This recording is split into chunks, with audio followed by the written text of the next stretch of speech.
আসসালামু আলাইকুম স্যার। ওয়ালাইকুম আসসালাম। ঈদ মোবারক। ঈদ মোবারক। কেমন আছেন স্যার আপনি? আছি ভালো। ঈদকে ঘিরে কেমন যাচ্ছে আপনার সময়টা? ঈদ তো ছোটবেলার বিষয় মনে হয়, বড়দের খুব বেশি করার কিছু নেই, তবু পরিবারকে নিয়ে সমাজকে নিয়ে আমাদের আনন্দ করি আমরা। সেই অর্থে ঈদ তো সার্বিকভাবে আমি বলবো যে আনন্দের বটে, তবে যেভাবে অনেক সময় আমরা ঈদ করতাম ছোটবেলা, তার থেকে তো এবারের ঈদ তো অনেক ডিফারেন্ট, অনেক। আমরা প্রায় আমি আগে গ্রামে যেতাম ঈদ করবার জন্য, এখন তাও যাওয়া হচ্ছে না, খুব বেশি যাওয়া হচ্ছে না, কারণ গ্রামে মা বাবা তো আগেই চলে গেছেন, ভাই বোনরাও এক একজন এক এক জায়গায়, সবাই সবসময় জড়ো হয় না। তো সব মিলে আমি বলবো যে খানিক আনন্দের খানিক কষ্টের, সব মিলেই ভালোই এবারের ঈদ। স্যার, সেই সময়ের স্মৃতিগুলো কিন্তু আজকে শুনতে চাই। ছোটবেলার কথা আপনি বলছিলেন, ছোটবেলার ঈদের কথা আসলে আমাদের প্রত্যেকের জীবনেই অন্যভাবেই কিন্তু ধরা দেয়। আজকে আপনার জীবনের অনেক গল্প শুনতে আমি চলে এসেছি। সেই গল্পে যাবার আগে ছোটবেলা থেকে একটু আসতে চাই। জামালপুরে আপনার বেড়ে ওঠা, আপনার শৈশব কৈশোর সেখানেই কেটেছে। সেই সময়টাতে আসলে আপনার ঈদের যে স্মৃতিগুলো আছে তা আপনাকে আসলে কিভাবে ভাত পায় বা কিভাবে মনে পড়ে? সব কথা তো মনে নেই, তবে একেবারে ছোটবেলা থেকে আমরা গ্রামের যে ঈদ, তখন তো পাকিস্তান আমলের কথা বলছি, বাংলাদেশের মানুষের আয় রোজগার তেমন ছিল না, গ্রামের অর্থনীতি খুবই আমি বলবো যে দুর্বল, সেরকম বড় কেউ ছিল না আশেপাশে, যে এখন যেরকম চারদিকে সম্পদের ছড়াছড়ি, তখন কিন্তু তাও ছিল না। প্রায় গ্রামবাসী মোটামুটিভাবে একইভাবে ঈদ করতেন, সবার একই অবস্থা ছিল। তা আমার যতটুকু মনে পড়ে, আমি খুব একটা যে এখন যেরকম নতুন জামা কেনা হয়, আমাদের সময়ে কিন্তু নতুন জামা কেনার তেমন প্রচলনও ছিল না, সুযোগও ছিল না। শুধুমাত্র কিছু কাপড় দর্জির কাছে দিয়ে সেটাকে বানিয়ে শার্ট বা মেয়েদের জন্য শাড়ি কেনা হতো। খাবার দাবারও খুব সিম্পল ছিল সেই সময়। আমরা হয়তো কোনো কোনো গ্রামে হয়তো উন্নত মানের খাবার হতো, কিন্তু আমাদের যে বাড়ি, আমাদের যে গ্রাম, আমাদের প্রধান যেটা সকালবেলা দেখতাম যে খিচুড়ির মতো হতো, এবং কখনো কখনো একটু ক্ষীর হতো আর কি। এই দুটোই দেখেছি, যে ছোট ছোট ঈদের নামাজের আগে একটু ক্ষীর এবং একটু খিচুড়ি মুখে দিয়ে চলে গেলাম গ্রামে। এবং আমাদের যে ঈদটা, সেটা আমাদের বাড়ি থেকে প্রায় 1.5 মাইলের মতো হবে দূরে, এটা হেঁটে হেঁটে যেতাম। হ্যাঁ, গল্প কিন্তু আরো অনেক গল্প আছে। আজকে তো বলেছি গল্প শুনতে এসেছি, তবে আজকে আমি দর্শকদেরকে একটু আমন্ত্রণ জানিয়ে আবারও গল্পে ফিরে আসছি। প্রিয় দর্শক, আপনারা দেখছেন চ্যানেল 9-এর ঈদের এই বিশেষ আয়োজন কিংবদন্তির কথার আজকের পর্ব, এবং আপনাদের সাথে আছি পুরো আয়োজন জুড়ে আমি অর্চি রহমান, এবং কথা বলছিলাম দেশ বরেণ্য প্রখ্যাত অর্থনীতিবিদ ডক্টর আতিউর রহমানের সাথে, যাকে আমরা আসলে বাংলাদেশের গরিবের ব্যাংকার বলে জানি, এবং যিনি বাংলাদেশ ব্যাংকের সাবেক গভর্নর হিসেবে ছিলেন একসময়।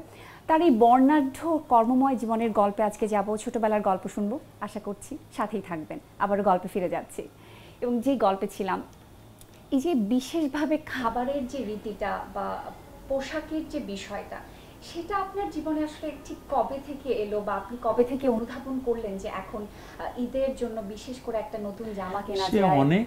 অনেক দিন পরে, অনেক পরের কথা। তখন আমরা যেটা করতাম, ঈদের নামাজ পড়তে যেতাম, তো ঈদের নামাজ শেষ করে আবার ফিরে আসতাম। যে রাস্তায় এসছি সেই রাস্তায় না, একটু ভিন্ন রাস্তায় যেতাম। পথে অনেক আত্মীয় স্বজন কিংবা শুভাকাঙ্ক্ষী আছে, যাদের বাড়িতে হয়তো একটু যেতে হতো। আমার এক কাজিন ছিল, তার বাড়িতে একটু দেখা করে আসতাম। সে খুব গরিব, এখনও গরিব, তার বাড়িতে যেতাম একটু। তার পাশেই আমার এক শিক্ষক ছিলেন, পণ্ডিত স্যার, স্যারের সাথে একটু সালাম দিতাম। স্যার বলতেন যে একটু মিষ্টি মুখ করে যাও বা একটা ক্ষীর মুখে দিয়ে যাও। এ করে করে দুপুর নাগাদ চলে আসতাম। তখন দুপুরে হয়তো একটু নর্মাল খাবারই হতো আমাদের এখানে, পোলাও কোরমা তো হতো না, সুতরাং আবার একটু হয়তো ভাত মাছ কিংবা মাংস হতো কোনো কোনো দিন, হতো কোনো কোনো সময় হতো না। খুবই স্বাভাবিক ছিল সেই ঈদের বিষয়টি। ঈদের সময়টাতে আসলে আরও স্মৃতি আছে, আমি যতটুকু আপনার জীবনী থেকে পড়েছি, একটু তো আপনার মুখেও শুনবো সেগুলো। তবে এই মুহূর্তে ছোট্ট একটা বিরতির সময় হয়ে গেছে, আপনার অনুমতি নিয়ে আমি বিরতিটা নিয়ে আসতে চাই। প্রিয় দর্শক, আপনারা দেখছেন চ্যানেল 9-এর ঈদের এই বিশেষ আয়োজন কিংবদন্তির কথা, এবং এই মুহূর্তে ছোট্ট একটা বিরতি নিচ্ছি। বিরতির পরে আবারও ফিরে আসছি আমাদের আজকের আয়োজনে, সাথেই থাকবেন।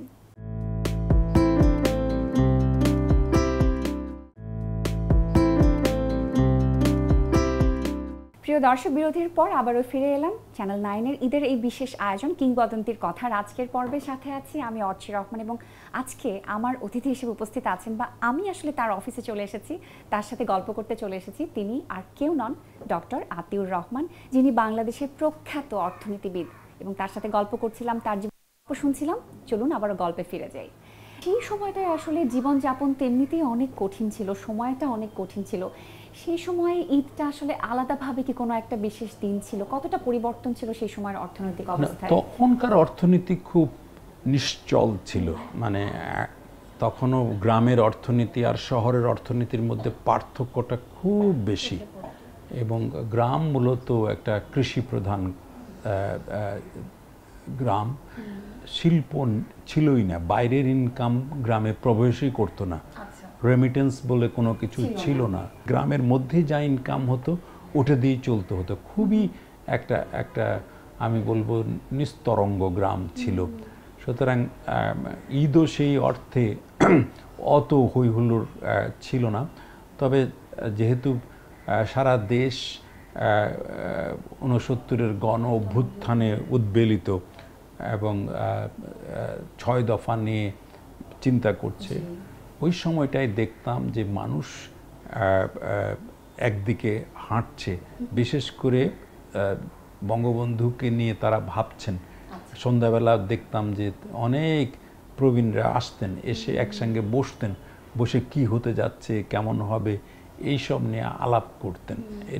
এটা দেখতে পাচ্ছিলাম, যা কিছু একটা যে ঘটতে যাচ্ছে এরকম মনে হচ্ছিল। কিন্তু সব মিলিয়ে বাংলাদেশে যে একটা পরিবর্তন আসবে, গ্রামের মানুষের মনেও মনে হচ্ছিল যে তারাও সেটা অনুভব করছিলেন। পরবর্তী সময় আসলে আপনারা যারা পরিবারের যারা ছিলেন, আপনার ভাই বোন সবাই, ওই সময়টাতে আপনারা আসলে কোথায় ছিলেন, বা আপনাদের মধ্যে যে বন্ডিংটা, ভাই বোনের বন্ডিংটা ওই সময় কেমন ছিল? আমরা সব ভাই বোনের মধ্যে একটা বন্ডিং ছিল। আমি শুধুমাত্র বাইরে থাকতাম, সুতরাং ঈদের মধ্যে যখন বাড়িতে আসতাম সম্পর্ক অনেক আরো গভীর হতো, এবং সবাই আমাকেই কেন্দ্র করে পুরো আয়োজনটা হতো। সেই সময় ভাই বোনদের ঈদের স্মৃতি কি কিছু মনে আছে? মনে তো আছেই, ভাই বোনদের জন্য কিছু করবার খুব ইচ্ছা ছিল, কিন্তু আমার হাতে তো তেমন পয়সা ছিল না, তো তাদের জন্য হয়তো খুব বেশি করতে পারতাম না। কিন্তু মাঝে মধ্যে মনে হতো যে যদি একটা নতুন জামা দিতে পারতাম ছোট ভাই বোনদেরকে, খুব ভালো হতো। পরবর্তীকালে আমি দিয়েছি, কিন্তু সেই সময়টা খুব বেশি পারিনি আর কি। এবং আমি যেটা আসলে আপনার পরিবারের কথা জিজ্ঞেস করছিলাম, আপনার ভাই বোনের কথা জিজ্ঞেস করছিলাম, এবং আমি যতটুকু জানি আপনার জীবনে আপনার মায়ের অনুপ্রেরণা অনেক বেশি, এবং আপনার মা লেখাপড়া জানতেন সেই সময়টাতে, তার কাছ থেকে আপনার লেখাপড়ার হাতে প্রথম লেখাপড়া তার কাছ থেকে শিখেছি। মায়ের কথা যদি শুনতে চাই আজকে ঈদের সময়টায় মায়ের সাথে কেমন কথা মনে পড়ে এখন? মা আমাদের আগলে রাখতেন সব সময়। এক কম আয়ের একটি সংসারকে কি করে টিকিয়ে রাখা যায়, মা সেটা খুব কঠিন দায়িত্ব পালন করেছেন। আমাদের লেখাপড়াতে উৎসাহিত করেছেন। আমার বাবা তো একদম লেখাপড়া জানতেন না, কিছু কৃষিকাজ ছাড়া কিছু বুঝতেন না। পরবর্তীকালে আমার সংসারে মানে আমরা সবাই মিলে যখন কন্ট্রিবিউট করেছি, তখন সংসারটা দাঁড়িয়েছে, এগেইন মাই নেতৃত্ব দিয়েছেন। তবে যেটা হলো যে স্বাধীনতা লাভের পর যে বাংলাদেশটা তৈরি হলো, সেই বাংলাদেশে কিন্তু অভাব অনটন প্রচুর ছিল, অনেক ছিল। গ্রামের মানুষের প্রায় 80% গরিব ছিলেন, এবং দুবেলা খাবার মতো সুযোগ ছিল না মানুষের। সুতরাং মানুষ এর মধ্য দিয়ে জীবন সংগ্রাম করছে, কিন্তু পরিবর্তন আসছিল। ওই সময়টাই সবুজ বিপ্লবের কথা শুনছিলাম, গ্রামে প্রথম দেখলাম যে মডার্ন সেচ ব্যবস্থা দুই একটা জায়গাতে লো লিফট পাম্প দেখতাম যে চালু হচ্ছে, যারা একটু ধনী কৃষক তারা সেচের ব্যবস্থা করছেন এবং অন্যরা তাকিয়ে দেখছে যে কিভাবে সেচ দেওয়া যায় আর্টিফিশিয়াল করে। তো পরিবর্তনটা আসছিল তখন, কিন্তু অভাব তখনও প্রচন্ড ছিল। এবং আরো গল্পে ফিরবো, তবে ছোট্ট একটা বিরতির সময় হয়ে গেছে, বিরতিটা নিয়ে আসছি। প্রিয় দর্শক, কিংবদন্তির কথায় এই মুহূর্তে নিয়ে নিচ্ছি ছোট্ট একটা বিরতি, ফিরছি এক্ষুনি, আমাদের সাথেই থাকবেন।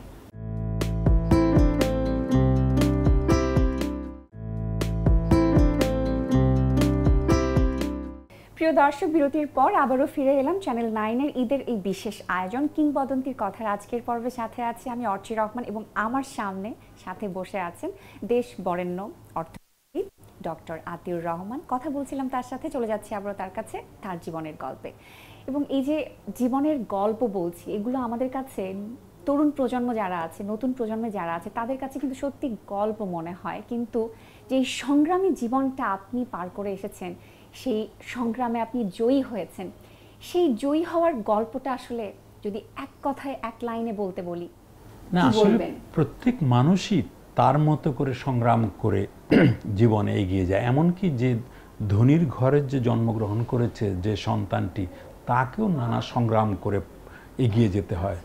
বিশেষ করে আজকের দিনে বিশ্বমানের প্রতিযোগিতায় তাদেরকে অংশগ্রহণ করতে হয়।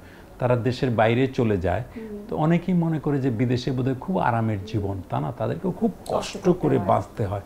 সুতরাং জীবনের সংগ্রাম চলছে।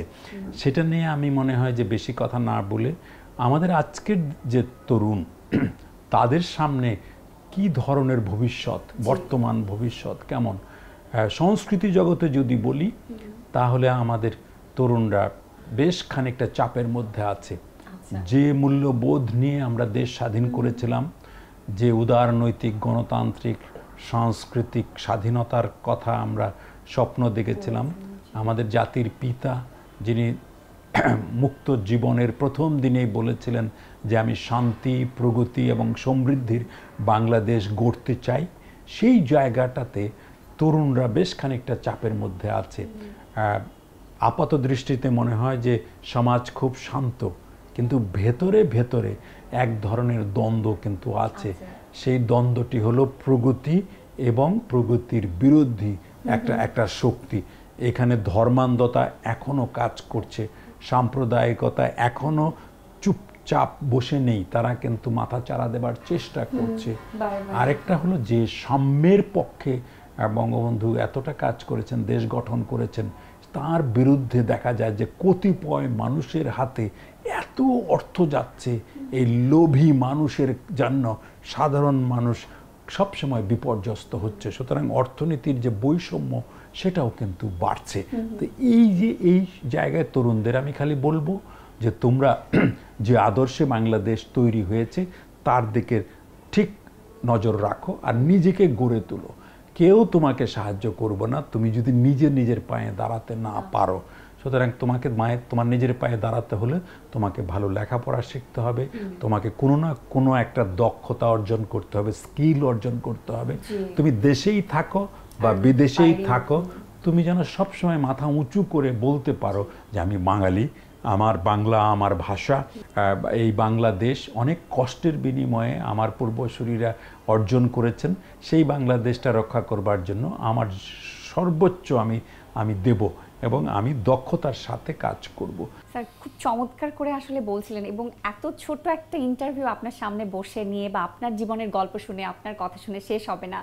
একেবারেই যেহেতু আয়োজনের শেষে আছি, শেষেই প্রশ্নটা আমি রাখতে চাই যে বর্তমানে বাংলাদেশের অর্থনৈতিক যে অবস্থা বা আমরা যে অর্থনৈতিক অবস্থার মধ্য দিয়ে যাচ্ছি বা এই বছরের যে ঈদ, সেইটা ঘিরে আসলে আপনার কি ভাবনা কাজ করছে বা কোন অবস্থানে আসলে আমরা আছি?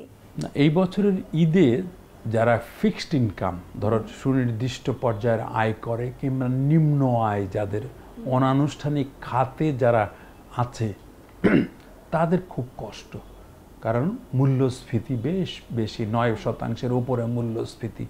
তো তাদের প্রকৃত আয় কিন্তু কমে গেছে, তাদের খেয়ে পরে বেশ কষ্টকর হচ্ছে। অনেকেই গ্রামেও তাদের পরিবার পাঠিয়ে দিয়েছে, কারণ এখানে টিকতে পারছে না। সুতরাং তাদের জন্য আসলে ঈদের আনন্দ বেশ মুশকিল। তারপরেও আমি বলবো যে হতাশ হবেন না, এই পরিস্থিতি কেটে যাবে। ধীরে ধীরে অর্থনীতি আরও স্থিতিশীল হবে, আমাদের আয় রোজগার বাড়ছে, আমাদের বিদেশ থেকে প্রবাসী আয় আসছে, রপ্তানি আয় আসছে। সুতরাং এক পর্যায়ে গিয়ে ম্যাক্রো ইকোনমি স্থিতিশীল হয়ে যাবে। তখন মানুষের, সাধারণ মানুষের অর্থনীতি আরও স্থিতিশীল হবে, আরও ভারসাম্যপূর্ণ হবে। সুতরাং এবারের ঈদের যেটা বড় দিক আমি মনে করি, এত কিছুর পরেও মানুষ কিন্তু কেনাকাটা করছে, মানুষ দোকানে যাচ্ছে, আনন্দ করছে। হয়তো 2টো শাড়ি কিন্তু এবার একটা কিনবে, কিন্তু তারপরেও তো কিনবে। আমি চাই সবাই এই পরিস্থিতি, এই চ্যালেঞ্জগুলোকে মোকাবেলা করে করে আমাদের সুন্দর ভবিষ্যতের জন্য তোমরা তৈরি হও। ধন্যবাদ সবাইকে। সত্যি তাই। এবং স্যার আপনাকে অসংখ্য ধন্যবাদ আমাকে এতক্ষণ সময় দেবার জন্য, আপনার গল্পগুলো আমার সাথে শেয়ার করবার জন্য, দর্শকদের সাথে শেয়ার করার জন্য। আশা করছি এবারের ঈদ আপনারও ভালো কাটবে। অনেক ভালো লাগলো, আপনি অনেক ভালো থাকুন, আপনার জন্য তোমরাও ভালো থাকো, আনন্দের সাথে ঈদ করো। যাই হোক না কেন অর্থনৈতিক চাপ, কিন্তু মনকে খুলে দাও আনন্দ ঘন এক ঈদের জন্য। সত্যি তাই। ধন্যবাদ। ঈদ মুবারক। ঈদ মুবারক স্যার। প্রিয় দর্শক, আমরা তো স্বপ্নে বাঁচি, স্বপ্নেই বাঁচতে চাই, এবং সুন্দর স্বপ্নের মতো একটি দেশেরই স্বপ্ন আমরা সবসময় দেখি। আশা করছি আপনাদের সবার ঈদ ভীষণ ভালো কাটছে, পরিবারের সবাইকে নিয়ে আনন্দে ঈদ পার করছেন। আজকের মতো আমি বিদায় নিচ্ছি, আগামী পর্ব দেখার আমন্ত্রণ জানাই। সবাই ভালো থাকবেন, সুন্দর থাকবেন, সুস্থ থাকবেন, অবশ্যই নিরাপদে থাকবেন।